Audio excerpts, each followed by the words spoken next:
Good morning everyone second day in Pokhara. अनि म चाहिँ बिहानै उठेर टप होटलको टपमा गएर माउन्टेन भ्यू हेर्दै थिएँ। यति राम्रो थियो माउन्टेन भ्यू है, तर यहाँ क्यामेरामा चाहिँ त्यस्तो देखेको छैन होला।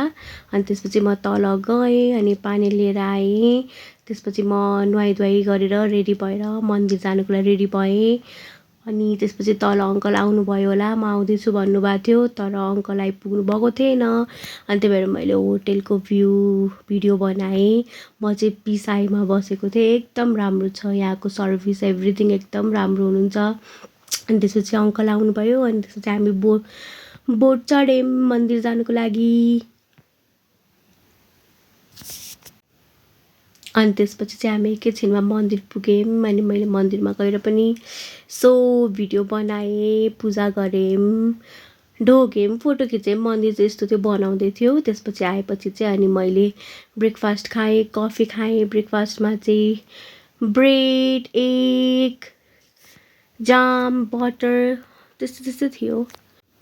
अनि ब्रेकफास्ट एकदम मिठो थियो, प्लेन थियो, फ्रेस थियो, एकदम राम्रो थियो।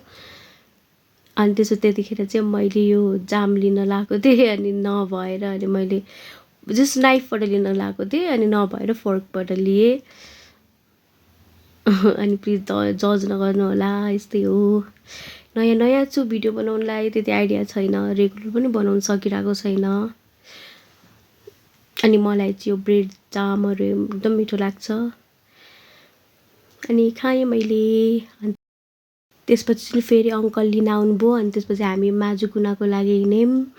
अनि त्यसपछि हाम्रो रिजोर्ट चाहिँ पारी थियो अनि त्यही भएर हामीलाई लिनको लागि चाहिँ बोट आउँदै थियो। त्यो भाइ हो कि दाइले लिन आउँदै हुनुहुन्थ्यो। हामी चाहिँ त्यो कुनाको सेतो देखेको त्यो ठाउँमा जानु लागेको थियौँ। अनि पोखरामा चाहिँ मैले टन्नै बोट चढेँ यसपालि। अनि त्यसपछि यस्तो थियो माजुकुनाको रिजोर्ट। गार्डन थियो, पिङ थियो, 2 तरिकाको पिङ छ यहाँ चाहिँ। अनि यहाँ चाहिँ हामी घुमेँ, गार्डनहरू रमाइलो थियो। अङ्कल चाहिँ अगाडि कुदिसक्नु भएको थियो, म चाहिँ बिस्तारै भिडियो बनाउँदै आइरहेको थिएँ। अनि त्यसपछि चाहिँ हामीले खाना मगायौँ। अनि म चाहिँ उहाँसँग आएको, उहाँ चाहिँ मेरो अङ्कल। अनि हामी दुईजनाले खाना खान लाग्यौँ।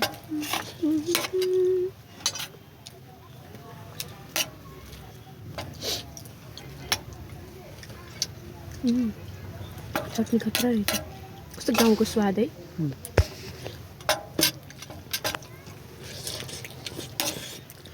तपाईँलाई हातले भात खान मन लाग्छ? पहिला मैले चमचले भात खान्थिनँ, हजुर जिम जान थालेपछि मसल्स बढ्छ भनेर क्या हातले खान थालेँ।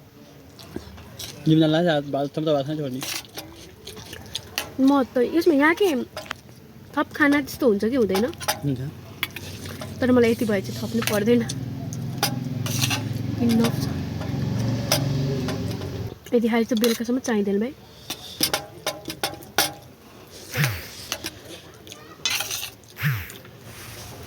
माछा नि प्रोटिन हो नि एकदम। हजुर माछा नि हाई प्रोटिन हुन्छ नि। हो नि, सबसे राम्रो। माछा खाएर कसैले ग्यास्ट्रिक भयो भने मैले पनि सुने होइन।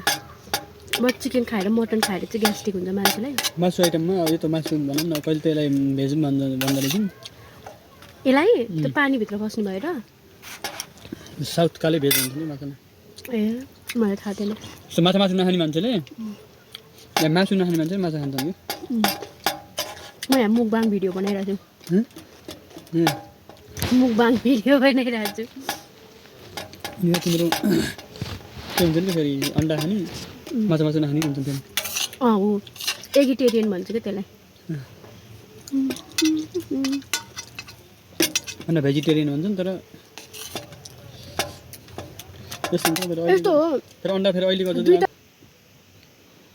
अनि खाना खाइसकेपछि एकछिनमा हामीले 1-2 घन्टामा फेरि ग्रिल गरेको माछा खायौँ। यहाँको माछा चाहिँ एकदम सही मिठो हुँदो रहेछ। यो चाहिँ ओभनमा कति बेर म्यारिनेट गरेर पकाएको भन्नुभएको थियो अङ्कलले। अनि इट वाज सो टेस्टी। त्यसपछि एकछिनमा हामीले चाहिँ पिङ खेल्यौँ, फोटो खिच्यौँ, भिडियो लियौँ, एकदमै रमाइलो भएको थियो। अनि त्यसपछि अनि त्यही हो, हेर्नुहोस् न यहाँ क्यासै भिडियो लिनुभएको कि अङ्कलले लेक साइडको। त्यसपछि हामी शरणकोट गएको। शरणकोट जाँदाखेरि चाहिँ एकदम राति भइसकेको थियो, त्यही भएर हामी रातिको भ्यू मात्रै लियौँ, चिया खायौँ त्यहाँ, अरू त खासै केही गर्न पाएन। Thank you for watching my video, bye by.